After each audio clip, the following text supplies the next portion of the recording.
Greetings, diners, and welcome to another Fireside Chat. Or maybe it'll be a Fireside Rant this time. Here on the Doomstead Diner.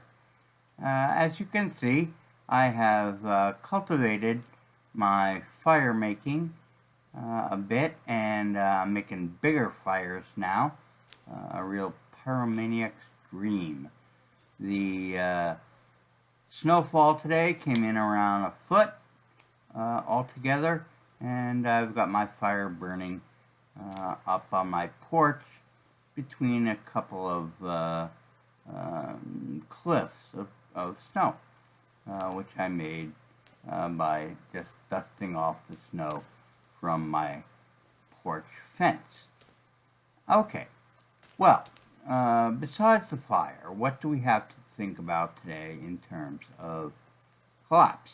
Well, we have that nasty little election coming up with numerous people vying for positions from the Repugnant Party and the Demodope Party, and not that it'll make a whole lot of difference in terms of what happens in collapse as to who gets elected, but it is an interesting kind of observational thing to see what the public will pick in these elections as their savior. They picked the Donald Trumpovetsky, as I sometimes refer to him, in the presidential election a couple of years ago, and he's actually lasted for 2 years, which is pretty remarkable. He should have been impeached about after the first month that he was in office. But the Repugnants also own both houses of Congress, so he's not been impeached, and we're still stuck with this clown running our country, in theory. Although, in reality, the people running our country are much more obscure, and you don't know who they are, I don't know who they are, and they mainly make their profits from war and from graft and rip-offs, and they're all criminals. We have a criminal democracy, if you want to call it a democracy. Okay, the things that I want to talk about today are what it comes down to as far as voting is concerned.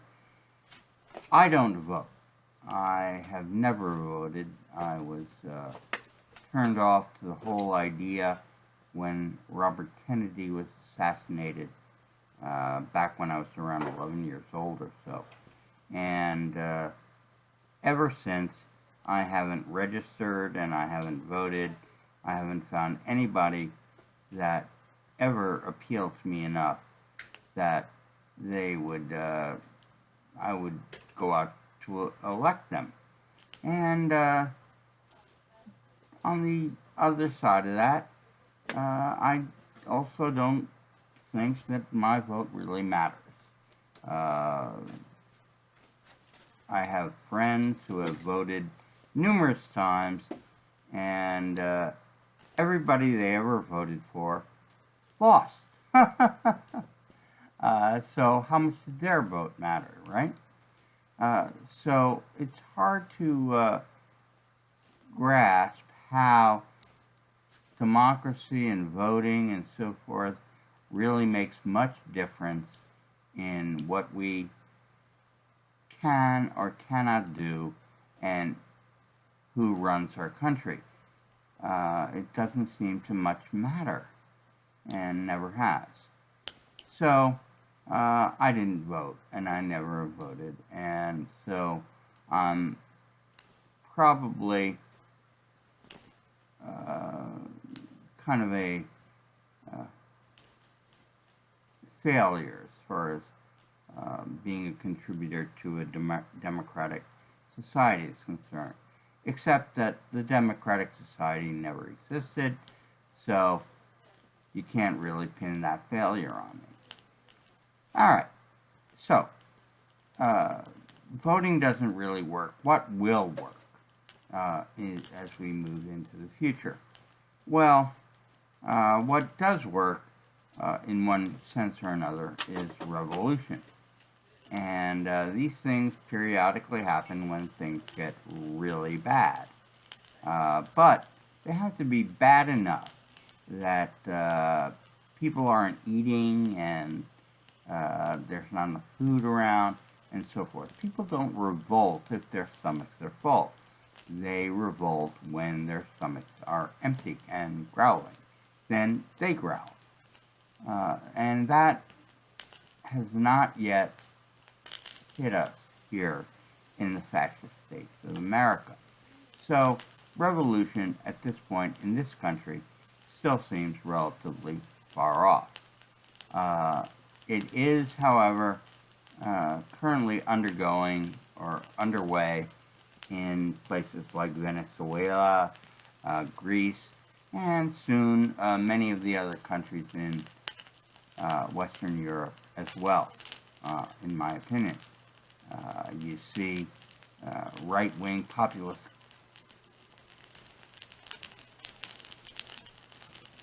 people being elected over there, and it gets more and more looking like Nazi Germany every day.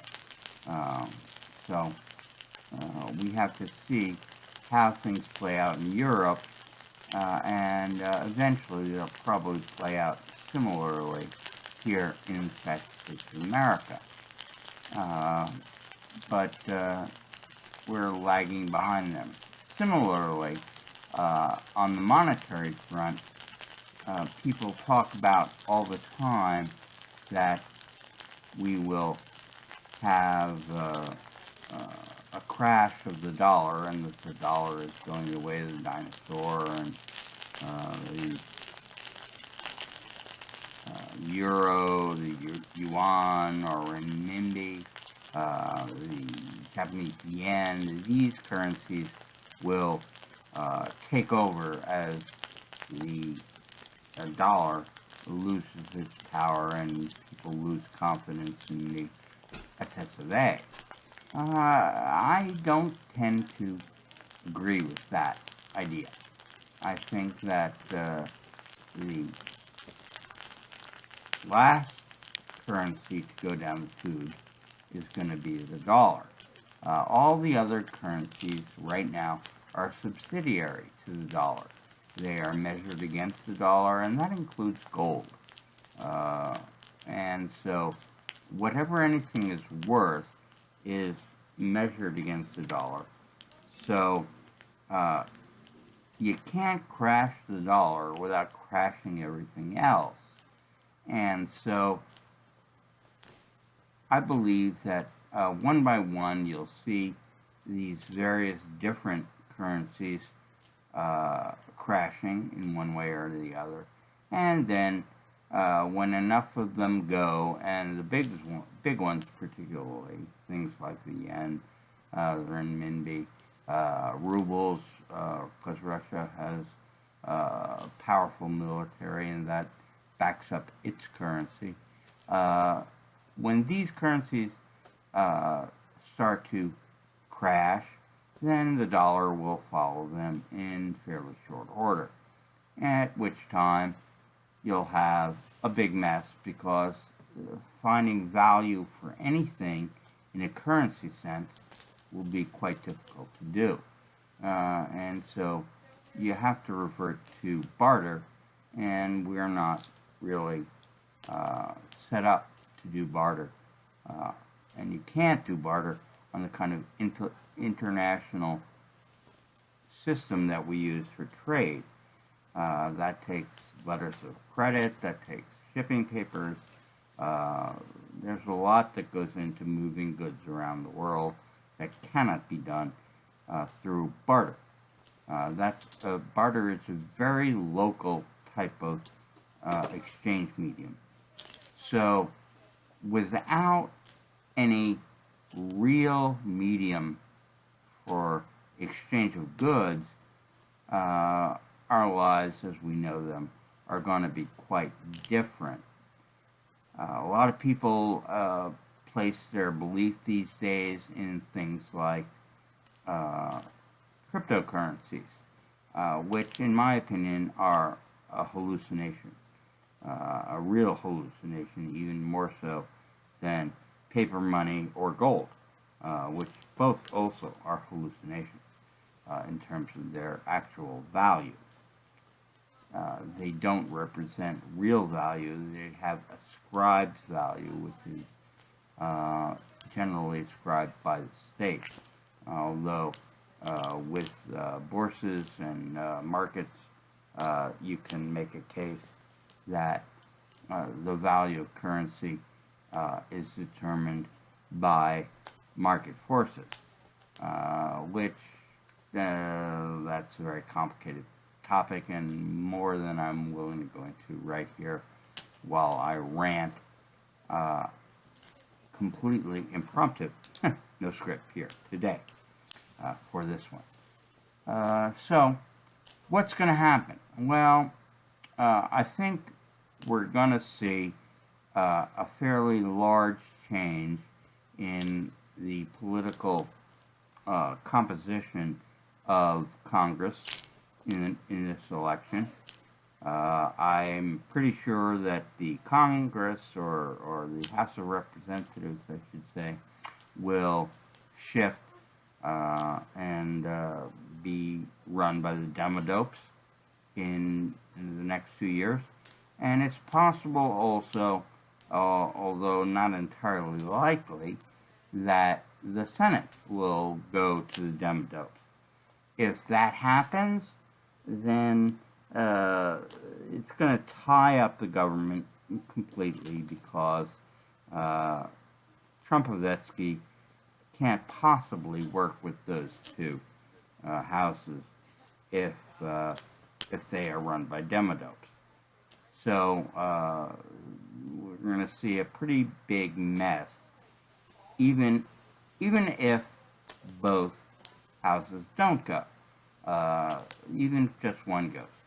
The situation in the Supreme Court has more right-wing dimwits now on it, with lifetime appointments as people who are supposed to determine the validity of laws. They don't make the laws, that's the responsibility of Congress, but they do make decisions on whether laws are constitutional or unconstitutional. And it's a pretty murky situation because it's hard to say what the Constitution really represents these days. And it doesn't seem to represent very much. And has been consistently undermined over the last decade or couple of decades by both houses, or I'm sorry, both parties, the Demodopes and the Repugnants. So, as a rule for running the country, the Constitution doesn't seem to mean much. So where do we go from here? Well, we go down the tubes. At some point, this business is going to break, and we're going to have a whole lot of chaos go on. And that means violence and all the nasty stuff that you really don't want happening, but will happen. And we're already seeing it in terms of the daily, well, weekly, okay, let's be honest, shoot 'em ups that are done by various people who are very upset for one reason or the other, which generally isn't the real underlying reason that they are upset. They don't even understand what's going on. They just know their lives are getting suckier by the minute. And so they want to lash out, and they do that by killing people, and that makes them famous. And they get, their 15 seconds of time on the internet and on the MSM and in media in general by pulling one of these acts. And and they're happening more and more often all the time, and going so far back as 2009 or even 2008, I predicted that violence and this type of behavior would increase rapidly as collapse progressed, and so it has. And how long can we as a society last with that kind of violence going on? That is a very difficult question. All sorts of solutions are proposed, but generally speaking, they don't work. So it's going to be a pretty big mess from here until we go into complete collapse, at which point it's anybody's guess as to what will play out after that. And that's all the doom. This time, until next time, here on the Doomsdead Diner. Later, folks.